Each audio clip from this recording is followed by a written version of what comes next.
I watched a lot of old Tekken to learn concepts for Tekken Tag 2. Like I said, I'm trying to catch up.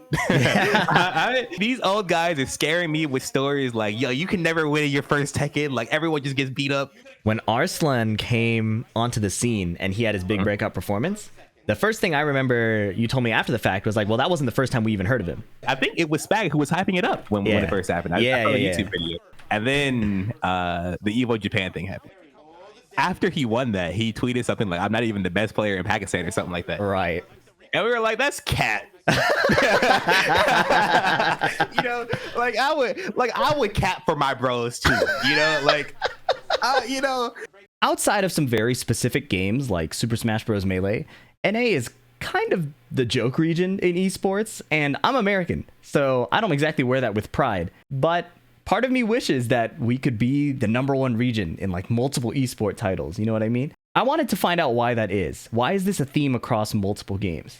And I thought it was a great opportunity to dive into the past competitive history of Tekken.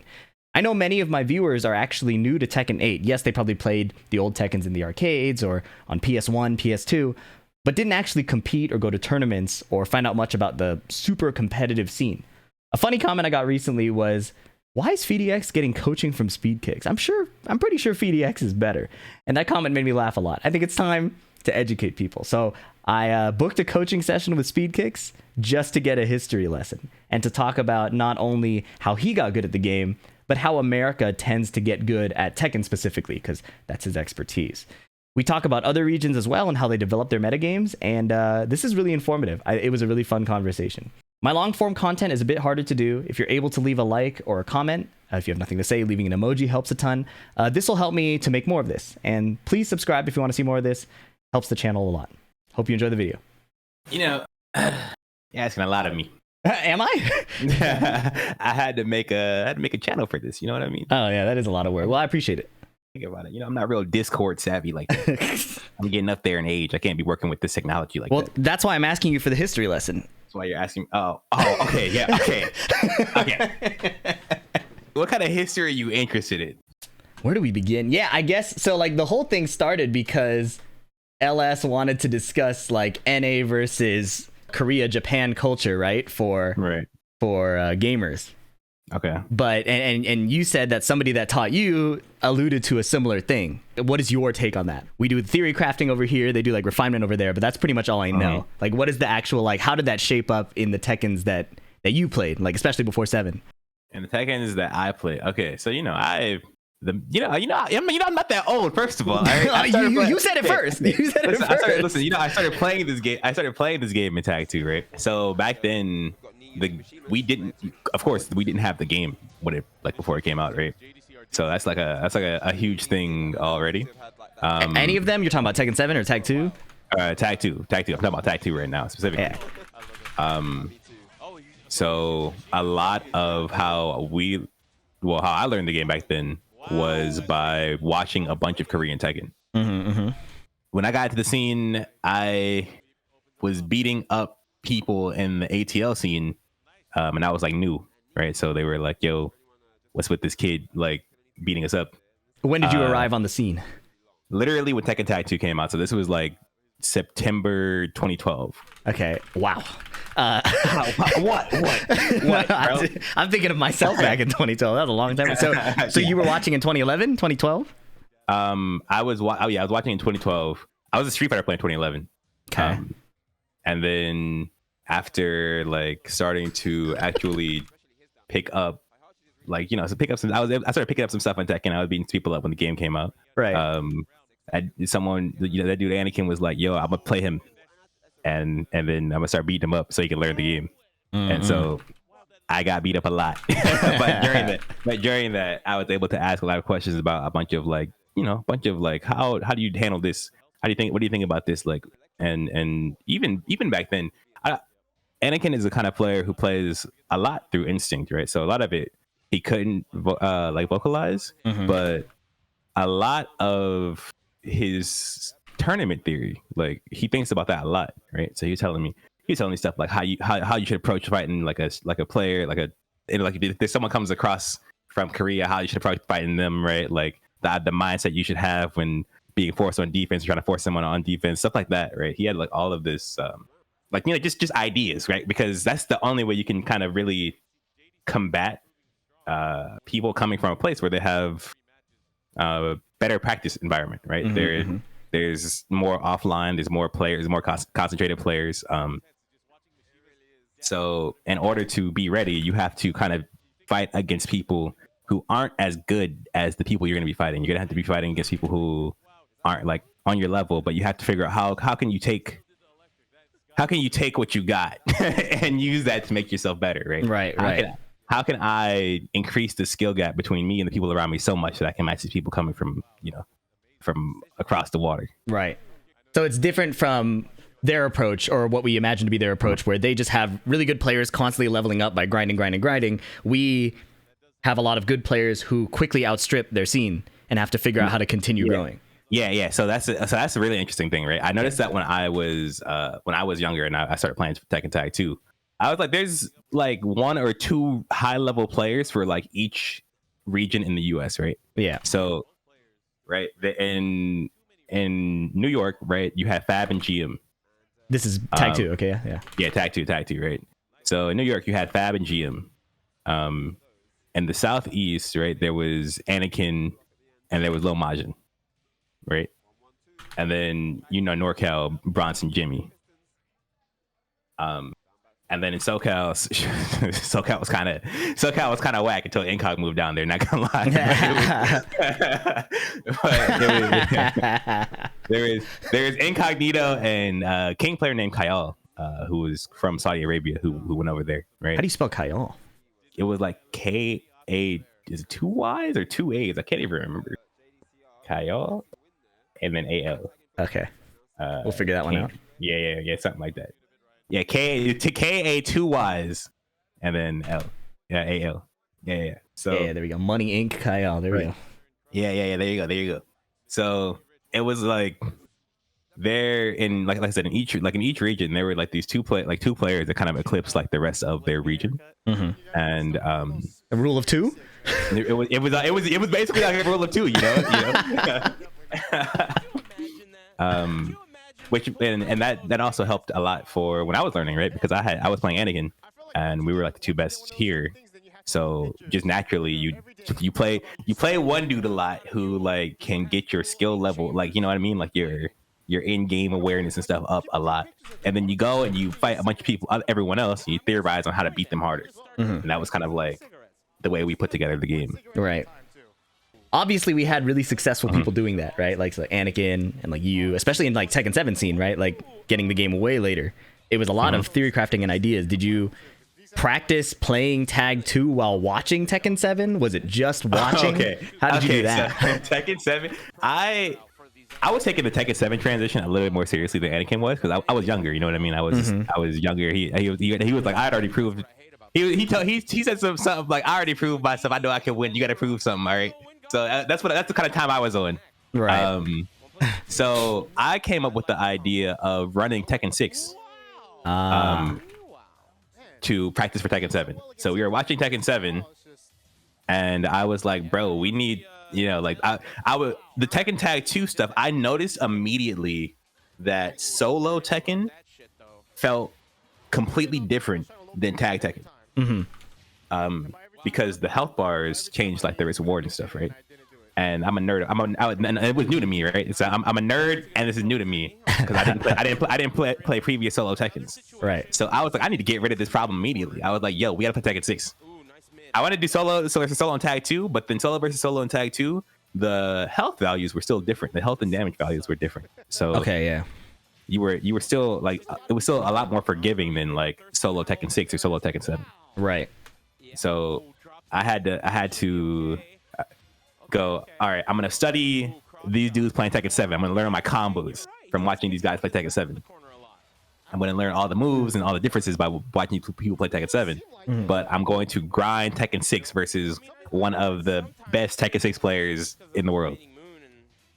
That was my plan. They're remaining in the shadows. Yeah, they're remaining. No, Anakin. Oh, Anakin. Yeah. No, it was Anakin. He was right there. He was right there. Like one of the best in the world. I'm like ... Okay. So you guys just grinded Tekken 6. Yeah, he was just along for the ride. I was playing Tekken 6 like all the time. I pull up to play versus Jerry. Anybody who would run Tekken 6 with me. I was like, let's run Tekken 6. Because Tekken Tag 2 is gonna make me worse at Tekken 7. Right. Okay. Did you particularly have characters in mind? Like, I'm gonna play characters that are in 7, or was it just let me just get used to solo Tekken and figure out the rest later? It would just let me get used to solo Tekken. So the character I played in Tekken 6 was Brian. Okay. I don't know. I just liked the way he played in the game. It made sense. It was comfortable. It wasn't Horong, so I didn't have to like get rid of any muscle memory or anything like that. That makes sense. Same with Jin, I imagine. Yeah, exactly. And so I used that to figure out like the difference between like poking and solo Tekken and how the different like risk reward on things with one health bar changed the decision making to the point where you weren't just flow state making reads all day, but you actually had to like determine, okay, it's a situation worth playing and all that stuff. Right, because you don't get like a mini revive anymore. You are exactly. Yeah. So it's not about beating up. So in Tag Tekken, a lot of it is you just flow state reading the whole time, and the reason for that is the game is, I think, more fair. And what I mean by that is you have these like damage values, and those damage values are balanced so that like, hitting this guy with this is worth this much damage, and that's it, right? Yeah. So instead of there being like situations where things become win conditions and things become not win conditions, right? Like, okay, like this kills now, right? You're a lot less of this kills zone when you're playing Tag Tekken. So a lot of the times it's just about making the decisions and seeing who gets the most value, who consistently makes the more valuable decisions that do the most damage until one of you guys is dead. Oh, I see. It's less like I ate 3 of these. Now I'm in a not a checkmate situation, but like now I'm in a really shitty state. It's like, okay, we flow, revive, flow. I lost more interactions. Yeah, exactly. Right. And so I had to learn how to play around that. Coming like going out of the Tag Tekken and into the solo Tekken. And a lot of people they just play Tekken by feel, and they play for like 20 years. Right. Yeah. I was new. They told me some stuff like, you can't win in your first second and stuff like that. I was like, oh my god, this sounds terrible, right? Like, what did I sign up for? But then I realized that if I think really hard, I can like use brain power to match what these people had like come up with instinctually over years of just playing and having their brain tell them, okay, this works, this doesn't, Yeah. Cover the instinct gap with a lot of fucking thinking. Yeah, exactly. Which I guess that's the only play. Is pretty telling. It's kind of like, it's fitting of the thing we're talking about in the first place, right? Like, NA is covering that gap by thinking. Yeah. Which is necessary due to regional differences and stuff like that, or like the less concentration of players, right? Yeah. So I guess this is going backwards. But you mentioned that when you started studying the game, NA was immediately the one that came to mind as the one to like study and replicate, right? Right. How did you even arrive at that idea? Okay, this is about to get real nerdy. Yeah. Okay. The idea was that I had this idea of like consistency or being skilled, right? That was my mindset. And that was like pre-existing from Street Fighter or in general? This came from me doing a bit of like problem solving in my head. All right. Cause in order to like, when I first started playing Tekken, my thought was, all right, I want to get good at Tekken. And then the next thought was, okay, what does it mean to be good at something? Okay. Yeah. Right. So you know, a couple of you see my thought process where I just like ask myself a bunch of questions and until I arrive at a conclusion. Yeah. A couple of self questions later, the conclusion I came to was what it meant to be good at something was to possess the traits that consistently accomplish the objective. And so, it doesn't mean that you're going to beat everybody all the time, but the person who has the most amount of ability to beat the widest spread of people probably has the most skill. Right. So I was like, I can learn these skills. What are the skills that are doing this? Right. So, I realized for Tekken Tag 2, it was the ability to like pay attention to what someone's doing. right? In every situation, his decision making is tailored towards what he thinks the opponent is going to do next. And I was watching other players. I was watching even JDCR, right? There's moments where they don't play in Tekken Tag 2. There's moments where they don't play the opposing player. They just play the game state. And I was like, okay, that's okay, but it's abusable, because if you can read that they're playing the game, if you can read the game state and read that they're playing the game state, then you can read them, right? Right. But versus like NA, it was like, okay, bro is just playing you the whole time. Like that's, you know, after he gets the read, so he starts off playing in a way where he's playing the safe risk reward, and the more he sees, the more he becomes anti you. Right. He starts programming. yeah. He starts programming the small interactions until even his movement is like there to match yours. Yeah. So I was watching that and I'm like, you know what? This is that guy. Yeah. You know? Yeah. So when you started, we could talk about that forever. That shit is cool. Yeah. But when you started looking at that, I guess, did you just pull up like, okay, like very beginning, Korean footage, Japanese footage? Like how did you tailor just the searching process? Right? Did you just go straight to Korea? There was a channel back then called Tag. It's 1893 or something. It's Tag something. It was like I can't remember the exact name of the channel. It was because it had numbers, but it started with Tag. I'll tell you that. Tag. Yeah, Tag. TAK. TAK. Tag 1893. Yeah. That might. Yeah. All right. So that person used to upload. Oh, you see that channel? Oh, I'm getting nostalgic. Okay, anyway. Look at the YouTube format. Oh my god. Okay. On this channel, they uploaded all of the Green Arcade deathmatch. Green Arcade being at that time was like the super bug development, right? Like that was like the Tekken hub. That's where all the good players. That's where all the good Korean players were playing, right? Like people, like, you know, it was like me, like saying you wouldn't see JDCR there often, but you would see how Nin was there, and was Nin there at the time?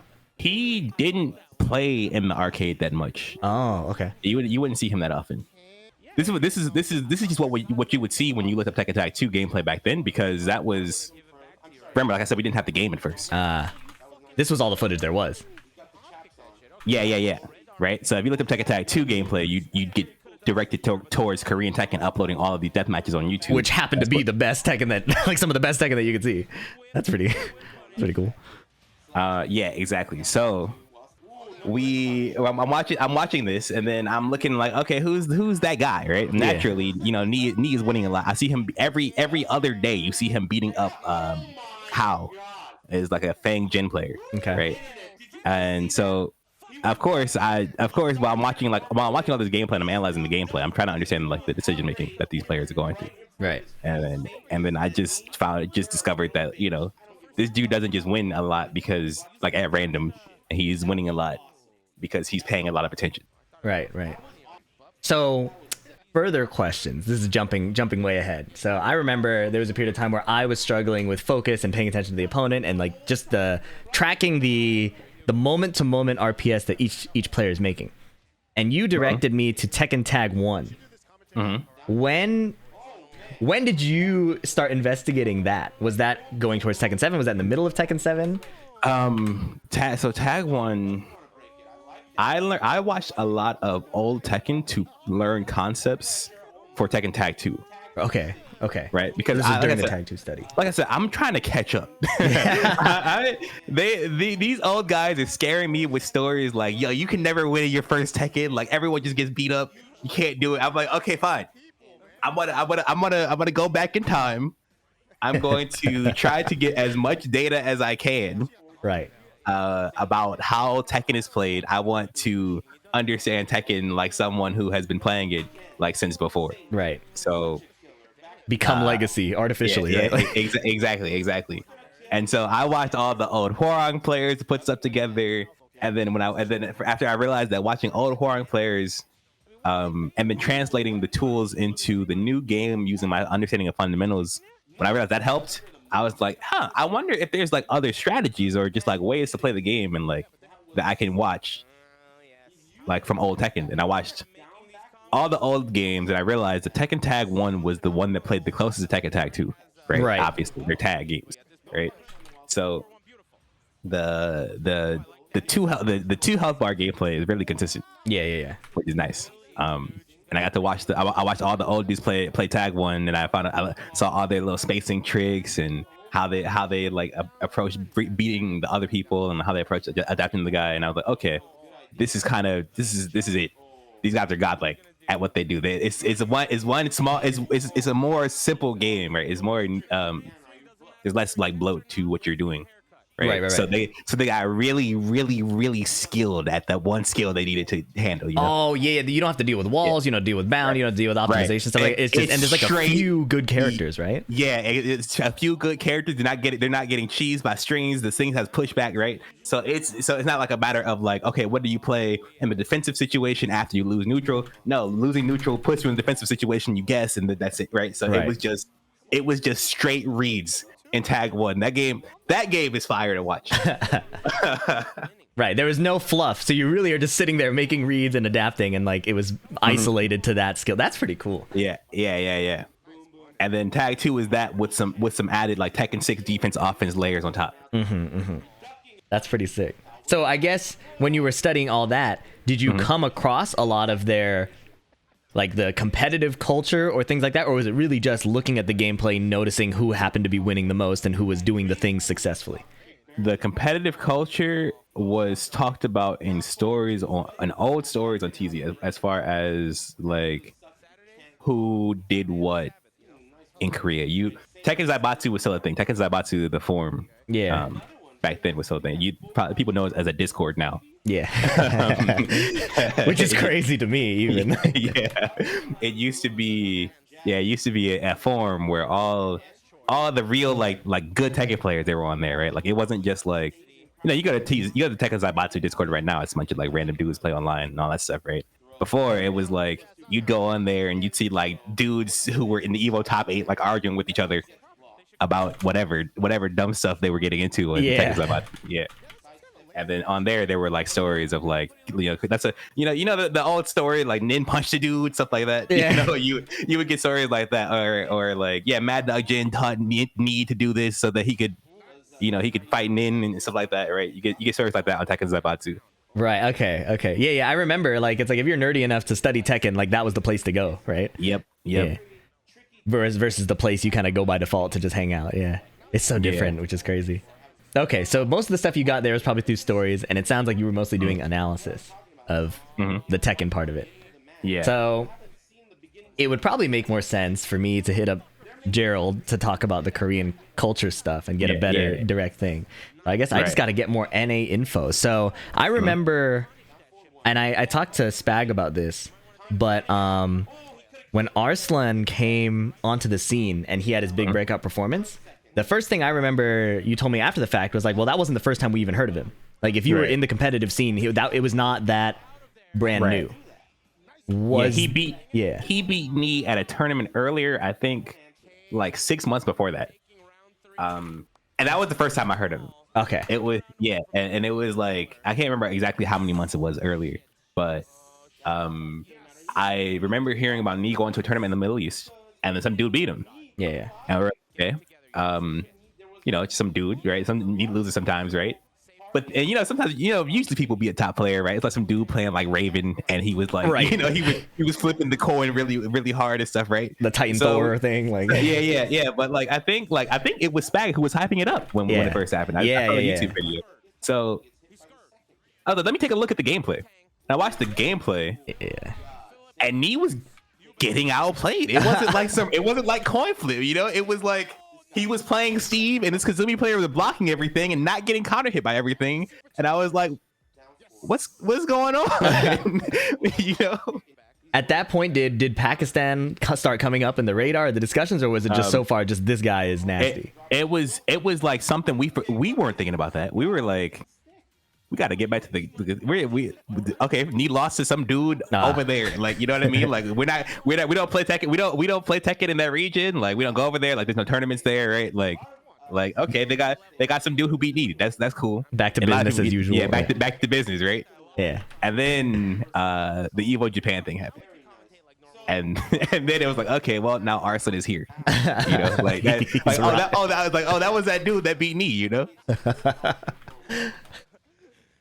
And I guess at that point, with probably the info that was available, it was still like, okay, we should probably be prepared to handle Arslan more than like there's this whole region we should be dealing with, right? Well, okay, so I think after he won that, he tweeted something like, "I'm not even the best player in Pakistan" or something like that. Right.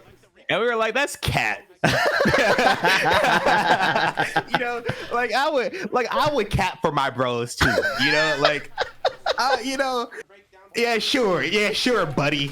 You're not the best player in Pakistan. Sure, you're never top 5 over there, I bet. Like, yeah, I bet you get watched in Pakistan all day, right? And then no, he was, you know, he was telling he's a teeth butt does exist. Yeah. You should probably ask back this, but I believe the first ones to travel outside the other majors outside of besides Arslan was Weiss and Atif. Yeah. And they were playing Akuma. Like, okay, yeah, you lose to Akuma players over there. You're clearly the best, though, right? Like, right. and then the team started picking other characters along with Akuma for consistency's sake. Right. And it was like, well, when he showed his Tekken, like, you're pretty good at Tekken. You know, these guys kind of play some Tekken over there. Yeah. And from what Spag told me, it sounds a lot like what my outside understanding of Korea is, where it's like you just put that concentration of players who are sweating their hardest to keep their coins in like one arcade, and you start getting people that are really refining, right? Right. I heard a lot from the old dudes. They're like, yeah, you get good at Tekken because you don't want to lose your quarters. Yeah. Right. Like that's how that goes. You have to pay. You have a certain amount of games you can play, and if you win, you can stay on longer. Right. So you have to like get nice for the sake of playing the game. Yeah. Now, what fascinates me about that is my immediate gut reaction to how people would handle that is it would just become cheese, right? And I guess after a long enough time, the cheese becomes solved, right? But like my understanding of how, like my stereotype of NA is you got people want to protect their quarters, they start finding all the cheese and not talking to anybody about it, right? So how does that transition into the scene where people are like getting better, refining skills? Like, are there like just homies that are willing to share tech, like, you know, little like pockets of people? Oh no, save that shit for nationals. That was a very known thing back then, right? Yeah. And it's still the case. You can see it when you play against like the higher level Korean players and Pakistani players still, right? Like, there's some stuff they don't know. They didn't learn this game by sitting in the lab all day. Right. They just learned this game by whooping ass. You can do a string that's duckable on them. They might not know, but they're still gonna win. Right? They through the process of trial and error, they have they have learned only what's necessary to get to the U win screen. Yeah. Right? Oh yeah. It starts to become like the skills that are necessary will like, I guess, like evolve, right? Like just by the survival, to get through it, right? Yes. If you're losing to something and it's duckable, then you learn to duck it. Right. You know, if it's not a problem, it's not a problem. Like when you were here when Arsenal was here, he was playing and you'd play him and then he'd get hit by something like, how fast is that, right? Like, he didn't know before that. Yeah. And he didn't know when it wasn't a problem before. But then when he got hit by it, he's asking, okay, how fast is that? What do I do about that? Or what does that do, right? But he does not care at all if it's not killing him, right? Yeah, exactly, right? And that's how you just play to win over and over against someone else who's also trying to play to win over and over. And then you like sharpen each other over and over.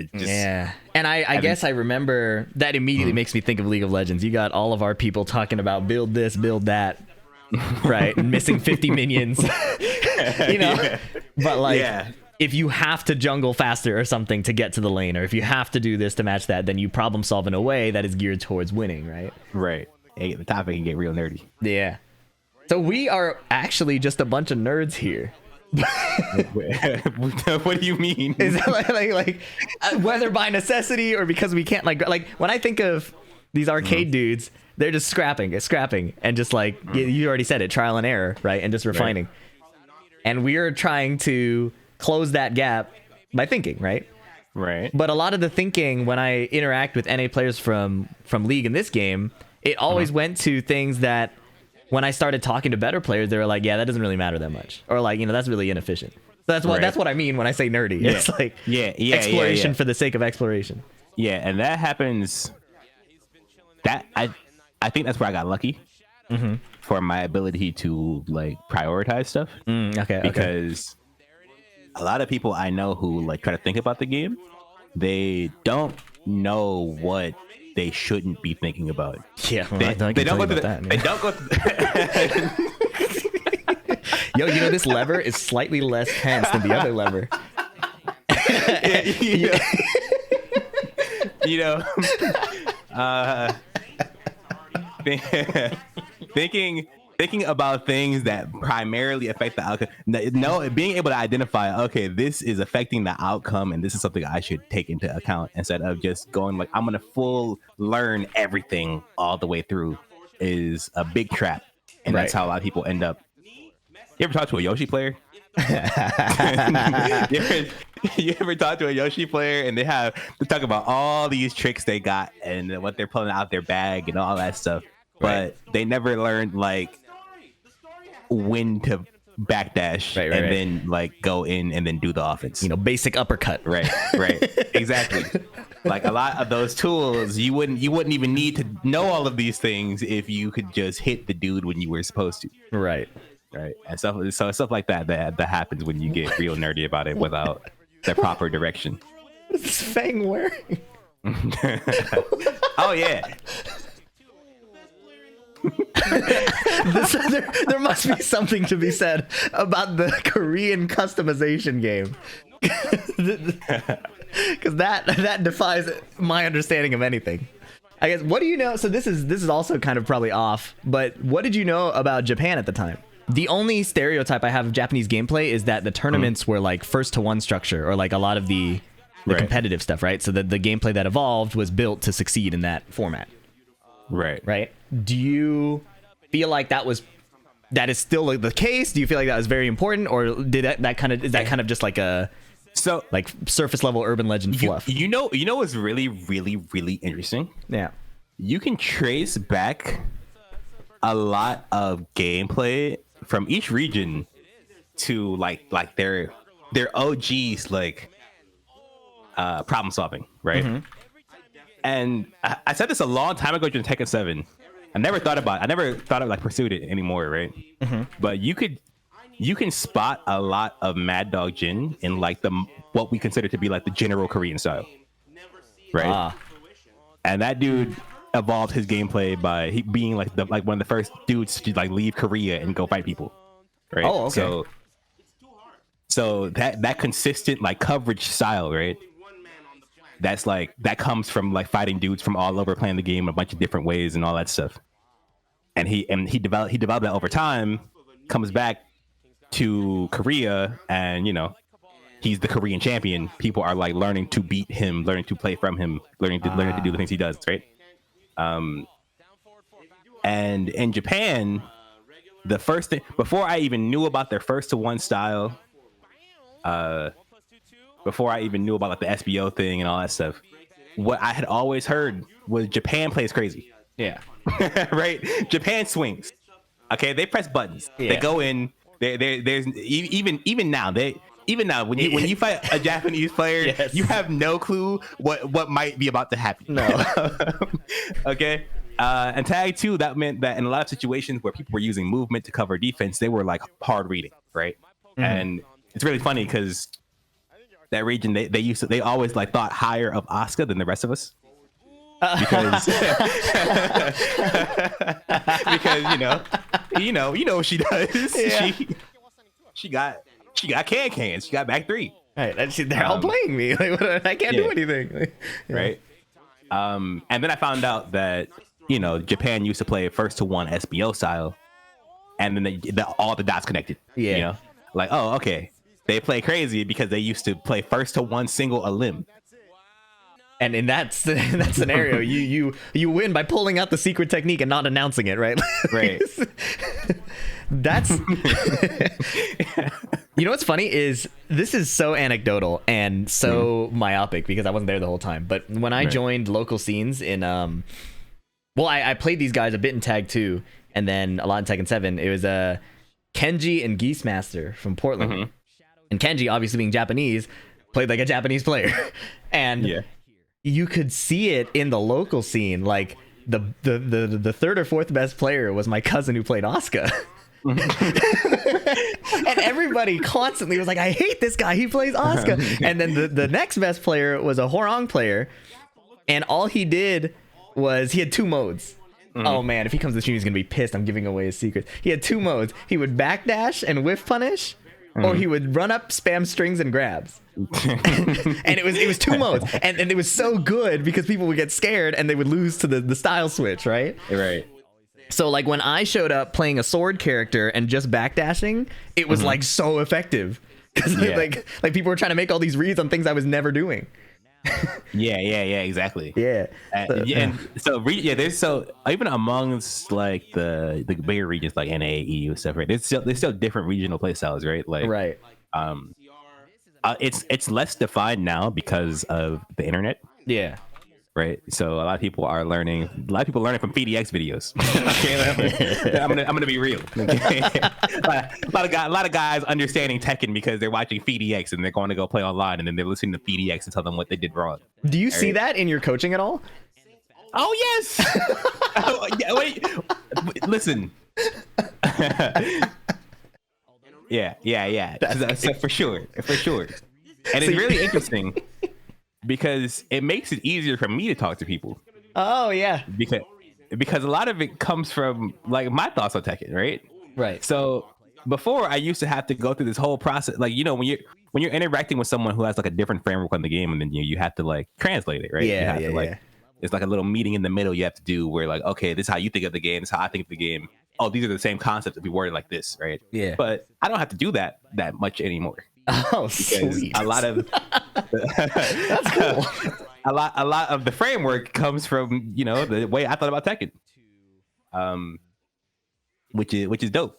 Yeah, so, we like I said, we can trace that, right? And before there was the internet, before there was everyone learning from PhiDX, right? There was regional play styles. Even like within the regions, right? Like and like the South was known for like just playing like hard makes lows and grabs, right? Yeah. Jesus. And then, I still feel that when I went to ATL playing like even Tekken 7, I'm like, he snake edged me. He went low again. Like what the fuck? Yeah, they don't care. You gonna have to block and break, all right? And then the crowd's yelling at me because I was wrong. I'm like, dude. Yeah. Okay. That tracks. Yeah. Then you got Bronson and Jimmy being nerds up there. You know what I mean? Right. Real game state players up there. And then you have the New York guys who like to poke and keep it solid, right? New York is funny because they would. I had a dude from New York, like I was coaching him in Tekken 8, and he told me he used to play Tekken 6 back in the day. And he was talking, and I was like, wait, I bet you played with like Fab, right? And he was like, yeah, how'd you know? And the reason I knew is because he would never hop kick. New York had this thing where they would play like hyper solid and like just poke and keep and like do like all this like safe stuff, right? Yeah. And then if you did anything dumb, they're like, yo, why would you do that? Yeah. You know, even if it worked, even if they got hit by it, you can hit Fab with a hop kick. He's like, yo, why would you do that? Yeah. Right? What made you do that? and so they had these real. It was real solid. You know what I mean? Like you couldn't even hate on it, right? Like the play style worked. But when I fought against it, that's what I had in mind. When I fought someone from New York, I was thinking, okay, this dude is going to do the safe stuff. I don't have to worry about the safe stuff. He's also not gonna expect me to do the dumb stuff, right? And then I fought Jimmy in tag 2, and I'm like, okay, this dude, he plays game state, right? So I just have to think about what would be the smartest risk reward option in every situation, and then do the hard counter, right? Like they call out, yeah. And then I fight someone from Atlanta. I'm like, I gotta guess. I'm like, he gonna run them lows. I gotta block them lows, right? So the regional play styles were present even back then. In SoCal, they had this bit of randomness, right? They were like, yo, if there's moments where like, okay, if you don't know what I'm doing, then if I don't know what I'm doing, then you can't know what I'm doing, right? Yeah. So you just had to track where the randomness was going to be, and then you play your consistent option. Yeah, that Jin player that does 2-1-4-4. yeah, you know. And that's you can still see it in Running Black's playstyle. He Like, I don't know if you ever tried to read Avery. That's hard. I don't even read Avery like that. I just know that he about to do something different.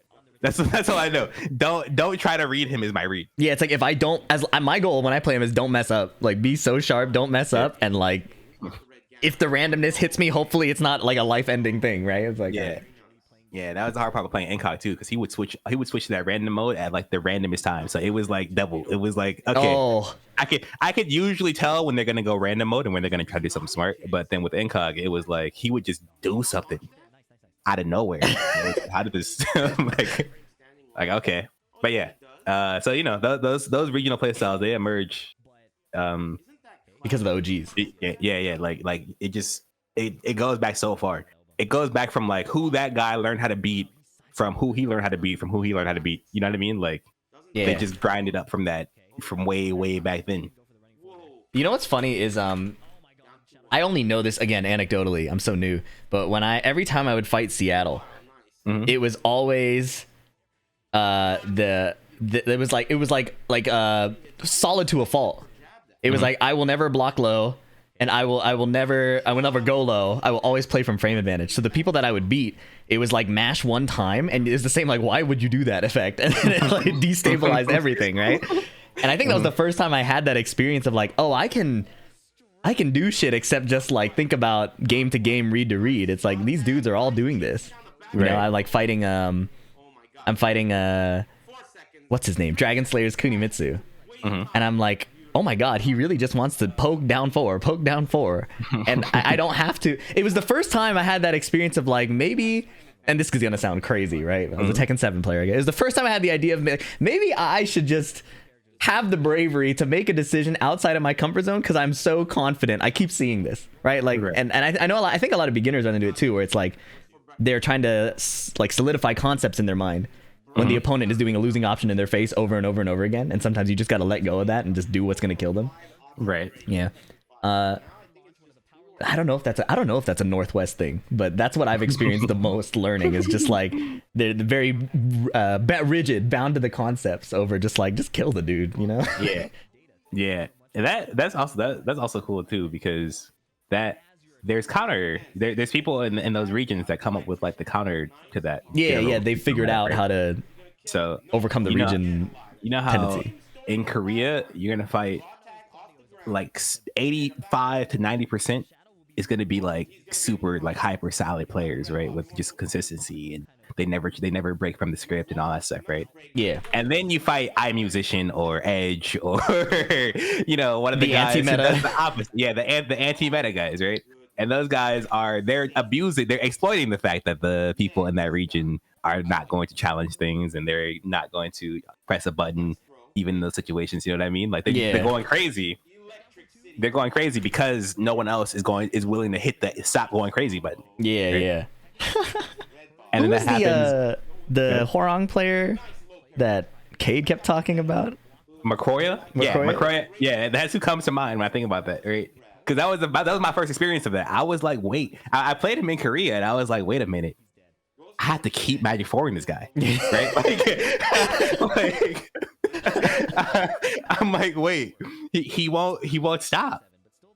And the reason for that is because that's his default mode. His default mode is the stuff that exploits the default mode of the other players in the region. Right. That's fun. The anti-meta play styles that show up. And so you see stuff like that, and like you see that stuff like that in like Europe, right? Like you'll if you ever like, I don't know if you've ever played Richie I don't know if you played him when he was here. That dude is like extra patient. I could feel when I was fighting Richie in Tekken 7, I could feel him waiting on me to like do something dumb, because he's, you know what I mean? He was waiting on me to like break patience, because the European meta, they're going in. Right. So you know, his gameplay, he was waiting to abuse that, and I was like, I'm gonna keep waiting, because I'm first of all, I'm not letting that happen to me. All right. I will not crack. There was a moment where I had a life lead, and he was moving backwards, and then like I moved forward, and he kept moving backwards, and I'm like, wait, he wants me to run into down forward too. Yeah. Like he wants me to run into like something dumb, and I'm like, oh, he's like that's like the experience he's used to, right? Yeah. That's the read he's trying to make. Yeah. And it just stuff like that is so instinctual. that like you can't even, it's hard to break. It's hard to like, it's just how you see the game. It's pretty sick. Yeah, my best experiences against European players was against Ao Ritchie and Daniel Mato, because they would act before even I would, and something about, especially I remember fighting Daniel Mato, I could visibly see he really wants me to just go in and mess up here. It was like a 90 to like 10% life lead. He's a rage last hit, Jin Kazama, and he starts backdashing full screen. Yeah, because he lost games.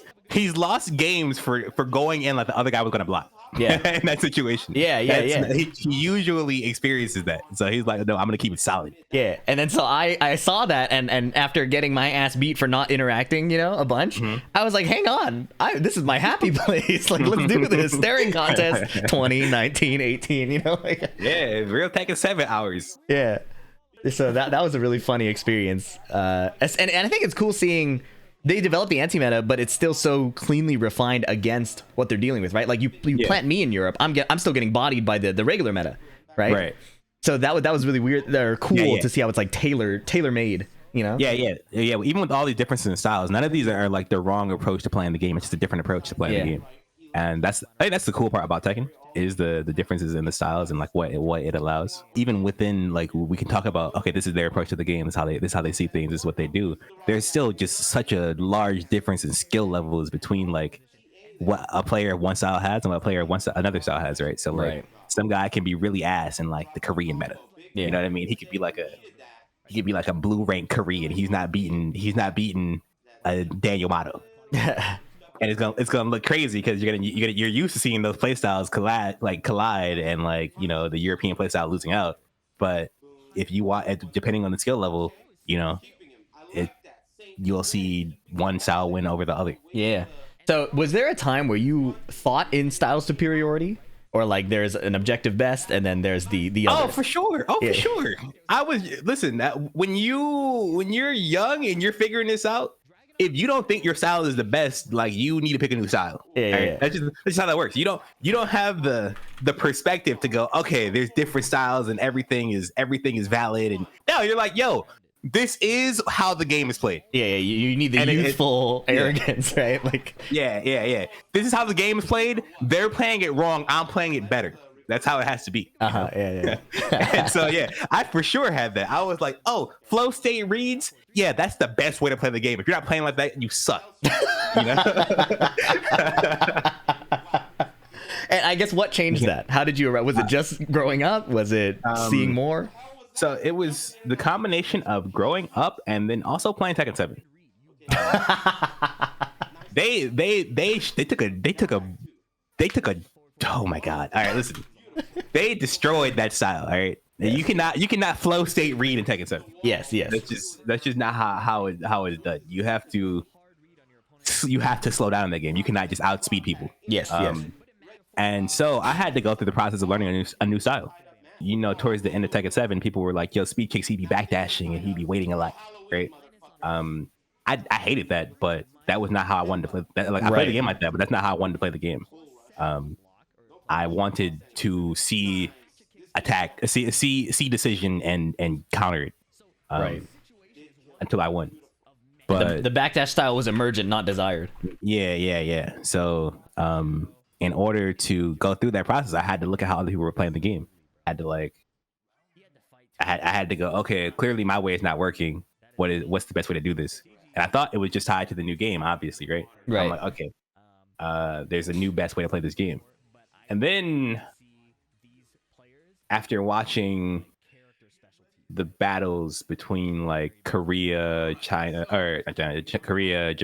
Pakistan, right? I realized that these people are all approaching the game in different ways, and sometimes one of them wins and sometimes one of them loses. You know what I mean? Like there's no objective best here. Even with these different styles happening, it's a skill thing along with the style thing, and then sometimes certain styles give you different advantages against certain other styles, right? Like,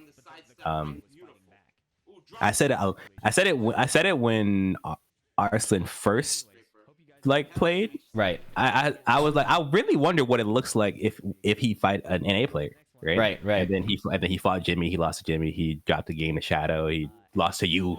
You know what I mean? Like, I think I think it was a combination of the style being of him being so good at the game, Yeah. and also his style was really good against the people who were dominating the game at that point in time, right? Yeah. So it's a style matchup and a skill thing in the game. And and going through the process of learning a new style in Tekken 7 and then studying how the styles interacted, I realized, oh, there never actually was a best way to play like any game, you know? Yeah.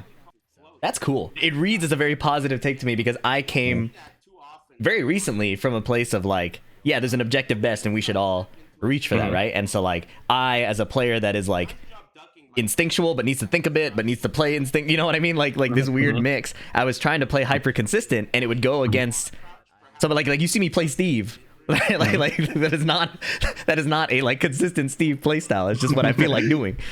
Right. And I find a lot of success playing that. And I think that it's cool to hear a balanced take on like, yeah, there's lots of ways to play it. There's a skill component, there's a style component, because I think Landon was talking to Arslan and had a similar conversation where he's like, I want to play like this. And Arslan was saying, you shouldn't play like me, you should play like Landon. Right. And I think that that's a cool take, because I think there's definitely people in both camps, even today, right? Like people who will very clearly say like this style's better, Pakistan style, Korean style better, but like, yeah. Now there's the thing is, whoever's watching, the spectators will say whoever wins at the end had the better style. Right. That's as far as their ability to analyze that goes, right? Yeah. But no, the styles are there's a lot of different ways to play, right? Yeah. Even thinking about Tekken 7, Genghis Khan and what's the Katarina player from Italy? From EU, Gerlanda. Gerlanda, yeah. So like Genghis Khan and like Gerlanda, they play the game a lot different. They play Tekken 7 a lot different than most people did, right? They got top whatever. It was a stylistic counter to the way the consistent players were playing, and then they were also just really good at the game. Yeah, that was super cool. We covered so much. The history of NA, I think, is really cool. The whole like beating your OGs, regional mini styles. But do you think the rule of two just emerges because of all the like the lack of concentration? That's just how it. Shows up? I think more than it being a rule of two, where if one person gets good, there's another person that gets good. I think it's more so that regions that did not have two people capable of getting to the top level could not produce one person capable of getting to the top level. Yeah, like, you know what I mean? Like you're not gonna have a Jimmy emerge with no Bronson. Right. And you're not gonna have a Bronson get as good as he did without a Jimmy. You know what I mean? It's the same thing. I think at the very least you need one other person who is also trying to push their game to the highest level, right? And trying to adapt as you beat them. Yeah. So that's pretty cool. Yeah. It's not particularly two. It's more that in order for there to be one, there has to be another. And then now I guess we're online. So how does that? It's scattered. Yeah, it's completely. Man, it's just who happens to partner up, right? I guess. Like like glaciating is in Missouri. You know, like it's just about there's like these little like online like subgroups that we got now where people just chill with their homies, and sometimes their homies they get really nice at the game together. That's pretty sick. That's cool. And I guess the NA thinking, unless the netcode gets absolutely insane, right? I don't think that changes much, right? At this point, that's just how our approach to the game is going to make sense. Or what do you think? Listen, we have no choice. You know, because even with two people, you have to be prepared for the other stuff, right? Like there's there's a reason that like think about like Book, right? Yeah, like he is the biggest anomaly I've ever seen in any game ever. Yeah. Right, like him and like Book in Tekken and Xian in Street Fighter. Who is from Xian. He's from Singapore and he won an Evo. Oh my god. Yeah. and he was like for some reason he just skill gapped his whole arcade in Singapore in Street Fighter, and then he was like, all right, he got sent out to Evo, and then he just beat everybody. Like I don't know, he's just that guy. Right? And so it's the same thing. It's the same thing with Book. Book is really good. Book travels a lot. He's been traveling since he first started the game. He like would play in like Japanese and Korean tournaments from way back then, right? But he did not really have anyone else to match him. But what he plays a lot of characters. I don't know if you noticed, he has proficiency with a lot of characters. You have to study the game in and out in order to in order to be prepared for the other styles you might face. In order, because you can't just go, okay, I'm gonna learn my character, I'm gonna come up with my strategy, I'm just gonna run it on everybody and win. Right? Nah, you need to be able to adapt it to different things.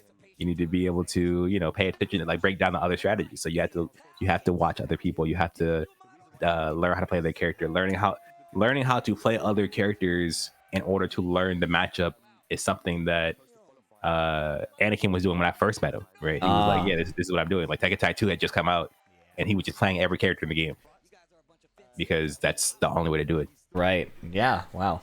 So yeah, we're stuck. But it's not doomed. There are so many cases of highly successful people who are able to just, if you can prioritize the right things, happen to find another super grinder. Yeah. And so you know how we had this little circle of like me, Glaciating, and Jamford learning like all the characters that the other ones didn't want to learn. Right. Like that is necessary. Otherwise you find someone from across the water who has played against a billion different matchups from a billion different like decent players. Yeah. And you're just gonna get cooked if you don't know his character. Right. That is sick. I think it's cool that we've been at least we're able to find people like that, I guess like for someone like me, small region, like primarily Riot gaming scene, it's cool to find these pockets of super grinders. Yeah. And yeah, that's it's cool now. It's the internet now, right? I got more to work with than I did before. Yeah. I'm old. I had to make this. All right, I had to make this Discord and this community. All right, yeah. I had to put that together so that I could have a place where there's people who are grinding the game. Yeah. I knew I hit up the right guy. Yeah, thanks, bro. That fills out a lot of info. I feel pretty confident to speak on NA a little more. Okay. And then hopefully I can talk to Gerald about Korea. Yeah. Have a little... You also might want to hit up like an older dude if you can. Oh yeah, super old dude. Like because I got the Tag 2 stuff and I got the legends I've heard from other people. Right? You talked to Anakin. You talked to like Anakin. He was there. He was a kid, but that's he was true. There, right? Yeah. Right? I gotta hit him up for that. Yeah. He NA history. He knows that. Like Tekken 5, even probably before, right? Yeah. He can tell you who won what and how they grinded, and he was there. Shit. Okay, that's the next move. We'll hit up Gerald. We'll hit up Anakin. We're gonna be a mini Tekken secondary historian. Yeah. And listen, that's cool. I mean, if you're the content guy, might as well be the knowledge guy too, right? Yeah. Sweet. Thanks, bro. That's a lot of great info. I'm gonna save all that before PC crashes. Yeah, that's all I got. Cheers. Sweet. Thanks. That was a whole hour. All right, bro. Well, I'm gonna let you get back to your stream then. All right. Peace out, bro. Later, bro. That was pretty cool information, huh? Oh, I should hit up Aerith. Amazing content. That was pretty cool, no? Let's do a quick recap. So let's see. Tag 2 and Tekken 7, and I didn't really have the game. So everybody learned by watching Korean Tekken, right? Speed arrived in the ATL scene in September 2012. He was playing Street Fighter 4. Tag 1893, I was curious how he found this, right? Because like when I was studying games like League of Legends and stuff, I'm like, how do you find the good footage? Well, it turns out this was the only footage, right? This was the only footage. So, and it happened to have all the best characters. He studied Knee. That came about from his little nerdy problem-solving process, what he does. And then Knee kind of emerged as the one that was beating everybody. Watched him make reads and stuff like that. Pretty cool. And then to catch up on legacy knowledge, studying old Tekkens worked well. So he was studying old Hwoarang players and noticed that things translated helped. So then he started looking for old strategies with Tag 1 showing up. And the reason I asked is because when I was getting coaching in Tekken 7, I was having trouble making moment-to-moment reads, like paying attention. So he put me on Tekken Tag 1. He said, watch what player A does, what player B does. Right? So if you look up like Tekken Tag 1, who were I always forget his name. I always forget his name. I feel so dumb. Jang Ixu, there we go. Yeah, this is the match I watched, right? So he put me on this concept, and he said, just look at this, and just pay attention to what each player does. Right? So you list it like a turn-based game, and get your brain to speed up to pay attention, right? So I'm still really bad at this, but I'm looking at like, okay, so here it's like, they both sidestep left. Backdash, I'll say player 1, player 2, right? So let's do this in a mini organized fashion. All right, round start. Player 1 does like a little delayed sidestep. Player 2 does sidewalk left. Backdash, and then wave dash, right? So like that's what he would do, and I would write it all down. I would write down each action. We did electric, he did block. He did a wave dash, the other guy did sidestep left. And by doing this, like obviously writing it down is essential at first and pausing.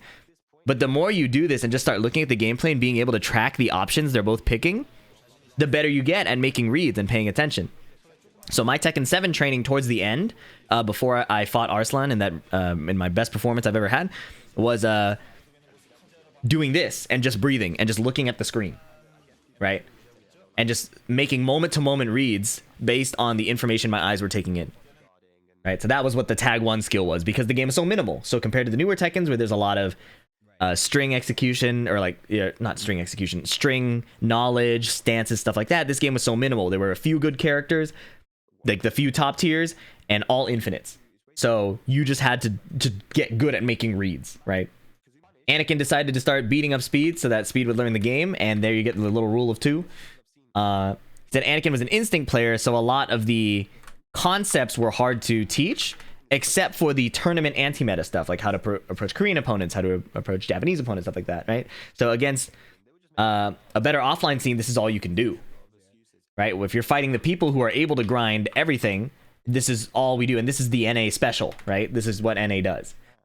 The people abroad have more concentrated players, better offline scenes, but our players, the best ones, quickly get better than the rest of their scene, and then they have to figure out how to keep growing, like continue to become world class. This showed up, we saw it in New York with Fab and GM. South was Anakin, Lil Majin, and then Atlanta specifically was Anakin and Speed. NorCal had Bronson and Jimmy, and then SoCal was Whack, and then like Incog and Kyle. Right, and I'm sure Run It Black shows up at some point there. And then Tekken 7 looks similar, where Asia had the first release. So because Speed had so much to prove, he wanted to explore previous games again, but this time it was Tekken 6. So this is kind of a tangent from the regional stuff, just kind of like how you learn another Tekken without legacy knowledge, right? And we went through all of that, from identifying the health bar differences, how that affects risk reward and decision making, and then he grinded with a bunch of players in Tekken 6, anyone who was willing to play. The difference in like flow state reading versus like situational changes, right? Because you don't get like a revive with your health bar, right? So like, instead of being able to revive and come back and start making more reads, you have to consider that if you take one launcher, you're not able to take another. So you're forced into a decision where you have to start gauging risk reward based on that, right? We went back to talking about competitive culture, and it was all like Legend and Tales. So that's why I have to talk to somebody, I think, from the region to actually figure it out. I asked a bit about during Arslan's come up, how NA was behaving, and it was kind of what we heard from Spag, where like nobody really believed Arslan was not the best until more people showed up. But it sounds like it really boils down again to that arcade culture, which is why we talked about it here, right? People would save their shit for nationals, like the secret tech, and they were really just doing trial and error refinement of the skills required to actually win, right? If a string isn't killing you, don't worry about it, right? Like forced prioritization, like straight evolution, developing super bugs. Speed said he felt lucky being able to prioritize what matters in like his analysis. And that's why he dodged like the nerd trap, right? We have to be nerds, right? But Speed got lucky that he focused on the things that actually generated wins. Talked about Japan and tracing styles back to the OGs. So like for Korea, Mad Dog Jin was like the first traveler, right? So he developed a style that could beat multiple regions. And then Japan, the legend of how they play crazy comes from the fact that they played first to one, right? So I should write that down. Origin, they all played first to one SBO style, right? Single elim, which is insane to compete in that kind of environment, right? Can you imagine that? That's insane. And then so our styles are still like linked to OGs, like less defined because of the internet now, but like, you know, each region had straight up mix-ups. or sorry, each region had their own strengths. So the South was straight up mix-ups, NorCal was game state, SoCal was pseudo-random, New York was hyper solid, right? And then it was cool talking about how anti-meta people show up. And then we came to a cool point of how none of these styles are wrong, and how I think if you're a super serious gamer, you probably start out thinking that one style is right or wrong, and you have to believe yours is the best. But then growing up and seeing new games and different things like that, and being able to analyze different skills, it probably makes sense that eventually you come to the point that none of styles are wrong. And then we talked about how the rule of two comes up, and it's just natural that, like, unless you have someone else to push you, it's going to be really hard to get to a point where you're world class, unless there's, again, another person to push you who's also trying to be world class. We talk about anomalies, right? So Book from Thailand, Xian from Singapore, the players who are just able to become world class on their own. That's pretty impressive. But it sounds like, yeah, NA is always going to be nerdy, and we have to, right? We have to, because we don't have the concentration of players to do that straight up grind, that offline arcade grind, in order to do what Korea and Pakistan are doing, right? It's just not feasible. So, but what was cool, I think the last thing was that this little nugget was pretty cool, right? So it's like social pockets for online, right? The coolest part to me was he talked about new players studying PhiDX videos, and my framework is built on the Speedkicks foundation of how he thinks about the game. So now that he coaches people, they are coming in with the same framework. So he doesn't have to do the initial, like, this is how I think about the game, this. They're already coming in with that. And that's kind of cool how, like, the OG style for brand new players is built on Speed's framework because of my YouTube channel. That is so funny to think about. That is so weird. MYK said, we should be doing it online, but everyone is stuck on ranked. Yeah, I agree. And I think that if we can build a Discord server or something, everybody wants it, but nobody wants to build it, right? So it's understandable. But building a Discord server where you can just grind like this, maybe like, you know, penny money matches or something. You want me to build it? Bro, I can't even build my fucking life together. I can't even build basic punishment on Lily and Steve, okay? But if we had a Discord with like really good moderation and really straight like grinders, it might be really cool. I'm busy building clout. That's why I can't build a community Discord. But yeah, this would be cool. I'm optimistic for NA. The online, with the netcode and the online being better, it's very possible. But yeah, this video's gone on long enough. Hopefully you guys enjoyed that. Catch you guys later. Peace.